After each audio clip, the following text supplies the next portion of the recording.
ಸ್ನೇಹಿತರೆ, ಸಾಕಷ್ಟು ಜನ ನ್ಯೂಮರಾಲಜಿ ಬಗ್ಗೆ ಹೇಳಿ ಅಂತ ಹೇಳಿದ್ರಿ. ಈ ಬೇರೆಯವರೆಲ್ಲ ಟಿ ವಿಲಿ ಕುತ್ಕೊಂಡು ನಿಮ್ಮದು lucky number, unlucky number, neutral number ಅಂತ ಹೇಳ್ತಾನೆ ಇರ್ತಾರೆ. ನಿಮ್ದು ಇಂಥದ್ದು lucky, 3 lucky, 3 unlucky, 3 neutral number. ದಯವಿಟ್ಟು ಇದನ್ನು ಜಾಸ್ತಿ ಫೋಕಸ್ ಮಾಡಬೇಡಿ. ಇದಕ್ಕೆ 1ರಿಂದ 9 ಸಂಖ್ಯೆಗಳಿದ್ದಾವೆ.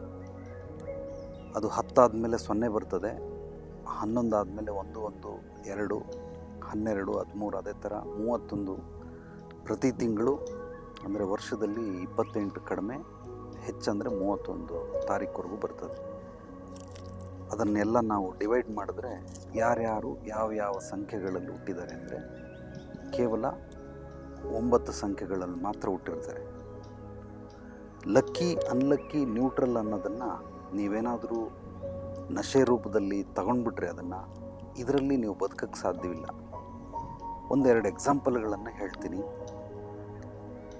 8ನೇ ತಾರೀಕು ಹುಟ್ಟಿರೋರಿಗೆ ಅನ್ಲಕ್ಕಿ ನಂಬರ್ ಯಾವುದು ಅಂತ ಹೇಳಿದ್ರೆ 1, 2, 9, 4 ಅಂತ ಹೇಳ್ತಾರೆ. 3 ಕೆಲವ್ರಿಗೆ 4 ಅಂತ ಇರ್ತದೆ.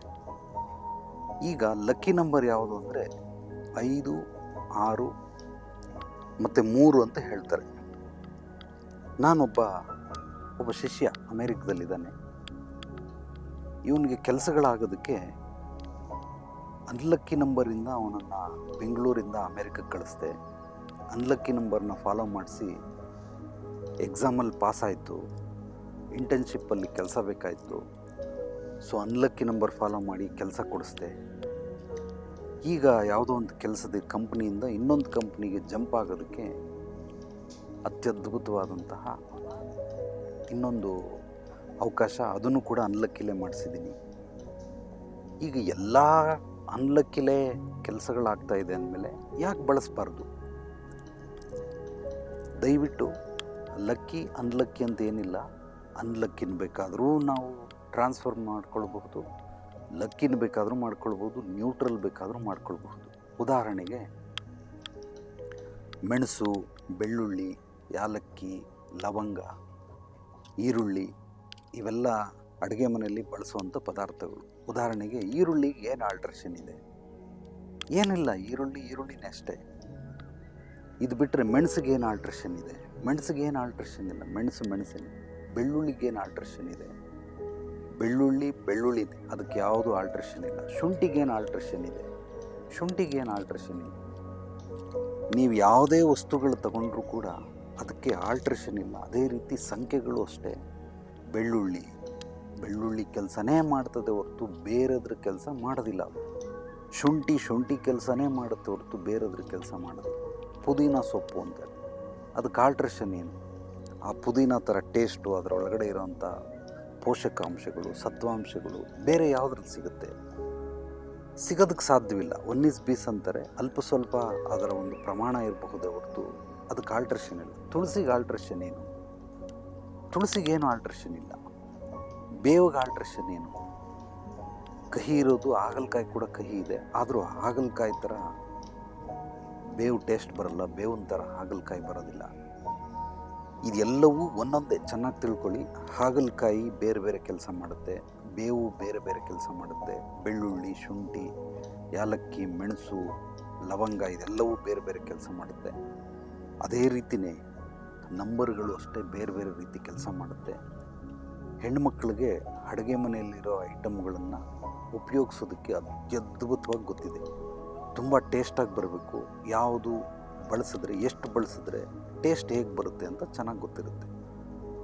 ಅದೇ ರೀತಿಯೇ ನೀವು ಅಷ್ಟೇ lucky number, unlucky number, neutral number ಅನ್ನೋದಕ್ಕಿಂತ ಇದೆಲ್ಲವೂ 9 ಕೂಡ ಅತ್ಯದ್ಭುತವಾಗಿ ಎಲ್ಲ ಕೆಲಸಕ್ಕೂ ಆಗಬೇಕಾಗಿದೆ. ಈಗ ಒಂದೊಂದಾಗಿ ನಿಮಗೆ ಬಿಡಿಸಿ ಹೇಳ್ತೀನಿ. ಒಂದು ಅಂದರೆ ಕಿಂಗ್ ಅಂತ. ನಾವು ಯಾವ ಸ್ಥಿತಿಲಿದ್ದೀರಿ, ಈ ಸ್ಥಿತಿಯಿಂದ ಮೇಲೆ ಬೆಳೆಯೋದಕ್ಕೆ ರಾಜನ ಸಹಾಯ ಪಡ್ಕೊಳ್ಳೇಬೇಕು.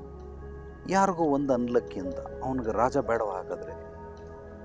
2 ಅಂದರೆ ಪ್ರೀತಿ, ತಾಯಿ.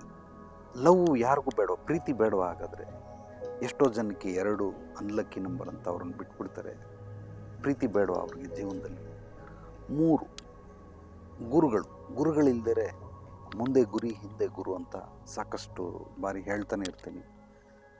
ಗುರು ಅಂದರೆ ಅದು ಹೇಗಿರಬೇಕು ಅದು ಮುಂದಿನ ವಿಡಿಯೋದಲ್ಲಿ ಹೇಳ್ತೀನಿ. ಸದ್ಯಕ್ಕೆ 4 ಅಂತಂದರೆ ಸಂಖ್ಯೆ ಏಕ್ಮಾರ್ ದೋತು ಕಿಡ ಅಂತ, ಅಂದರೆ ರಾಹು ಗ್ರಹ.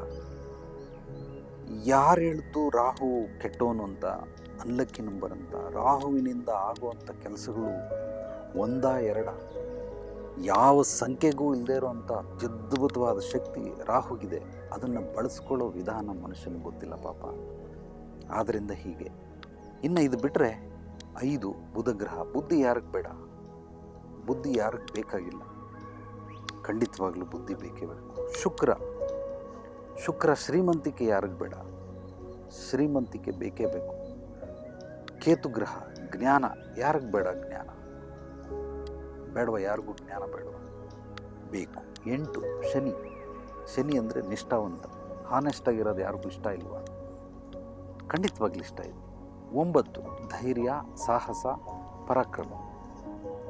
ಇಷ್ಟೆಲ್ಲ ಒಂದೊಂದು ಗುಣಗಳನ್ನು ಹೊಂದಿರುವಂತಹ ಸಂಖ್ಯೆಗಳು ಯಾರಿಗೆ ಬೇಡ? ಖಂಡಿತವಾಗ್ಲೂ ಎಲ್ರಿಗೂ ಬೇಕು. ಅದನ್ನು ಉಪಯೋಗಿಸ್ಕೊಳ್ಳೋಂಥ ವಿಧಿವಿಧಾನಗಳನ್ನು ತಿಳ್ಕೊಳ್ಳಿ, ರೀತಿ ನೀತಿಗಳನ್ನು ತಿಳ್ಕೊಳ್ಳಿ, ಅದರ ನಿಯಮಾವಳಿಗಳನ್ನು ಅತ್ಯದ್ಭುತವಾಗಿ ಅರಿತುಕೊಂಡು ಪ್ರತಿಯೊಂದನ್ನು ಕೂಡ ಉಪಯೋಗಿಸ್ಕೊಳ್ಬಹುದು.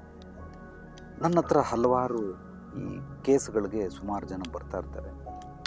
ಅವ್ರು ಬಂದಾಗ ಇಂತಿಂಥ ಡೇಟಲ್ಲಿ ನಿಮ್ಮ ಕೆಲಸಗಳಾಗ್ತವೆ, ಇಂಥವ್ರನ್ನ ಭೇಟಿ ಮಾಡಿ, ಹೀಗಾಗುತ್ತೆ ಅಂತ.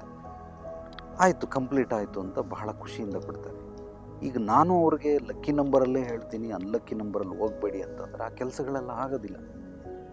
ಆದ್ದರಿಂದ ರಿಪೇರಿ ಮಾಡೋಕ್ಕೆ ಬರೋನು ಯಾವ ಟೂಲ್ಸ್ ಎತ್ಕೊಂಡ್ರೆ ಇದನ್ನು ರೆಡಿ ಮಾಡ್ಬೋದು ಅಂತ ಗೊತ್ತಿರ್ತದೆ.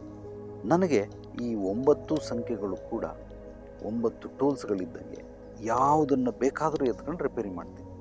ಆ ವಿದ್ಯೆ ನನಗೆ ನನ್ನ ಗುರುಗಳು ಕಲಿಸ್ಕೊಟ್ಟಿದ್ದಾರೆ. ಆದ್ದರಿಂದ ನೀವು ಕೂಡ ಕಲಿಬಹುದು. ಪಾಪ ನಿಮ್ಮ ವೃತ್ತಿ ಏನೋ ಬೇರೆ ಬೇರೆ ಇರ್ತದೆ. ಆದ್ದರಿಂದ ನನ್ನ ಹತ್ರ ಬನ್ನಿ. ಎಂಥದ್ದೇ ಸಮಸ್ಯೆಗಳಿದ್ದರೂ ಕೂಡ ಅದಕ್ಕೆ ನಿಮ್ಮ ಹಿನ್ನೆಲೆ ಪೂರ್ವಾಪರಗಳನ್ನು ತಿಳಿದು ಏನು ಮಾಡಬೇಕು, ಏನು ಮಾಡಬಾರ್ದು, ಹೇಗೆ ಮಾಡಬೇಕು, ಯಾವಾಗ ಮಾಡಬೇಕು ಅನ್ನೋದು ಕೂಡ ತಿಳಿಸ್ಕೊಡ್ತೀನಿ. ಧನ್ಯವಾದಗಳು. ಎಲ್ರಿಗೂ ಒಳ್ಳೆಯದಾಗಲಿ. ನಾಳೆ ಮತ್ತೆ ಭೇಟಿಯಾಗೋಣ ಮತ್ತಷ್ಟು ಸತ್ವಭರಿತ ವಿಚಾರಗಳೊಂದಿಗೆ. ಎಲ್ಲರೊಳಗಡೆಗಿರುವ ಭಗವಂತನಿಗೆ ನನ್ನ ಭಕ್ತಿಪೂರ್ವ ಪ್ರಣಾಮಗಳು. ಸರ್ವೇ ಜನೋ ಸುಖಿನೋ ಭವಂತು. ಶುಭರಾತ್ರಿ.